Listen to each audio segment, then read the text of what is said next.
रह गया रस्म आज़म रोह बेलाली ना रही फलसफा रह गया तलकीन गजाली ना रही। বিলাল চলে গেছে, বিলালের আযান এখনো বাকি আছে, আছে না নাই? বিলাল দুনিয়া থেকে বিদায় হয়ে গেছে, বিলালের সেই সুমধুর আযান এখনো মক্কা মদিনায় গেলে কণ্ঠে বেজে ওঠে। ইমাম গাজালি চলে গেছেন, কিন্তু ইমাম গাজালি দর্শন, ইমাম গাজালি রহমাতুল্লাহ আলাইহির দার্শনিকতা এখনো বাকি আছে।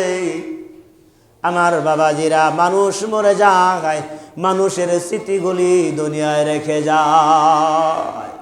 এমন জীবন করো হে গঠন, এমন জীবন করো হে গঠন, মরিলে হাসিবে তুমি কাঁদিবে ভুবন। যখন তুমি এসেছিলে ভবে, কেঁদেছিলে তুমি, হেসেছিল সবে। ঠিক না বেঠি? এমন জীবন করো হে গঠন, মরিলে হাসিবে তুমি কাঁদিবে সবে। ইমানদার যখন ইন্তেকাল করবে, ইমানদার যখন ইন্তেকাল করবে, তার মরণের হালাত হবে হাসতে হাসতে। মরণের হালাত কি হবে? হাসতে হাসতে।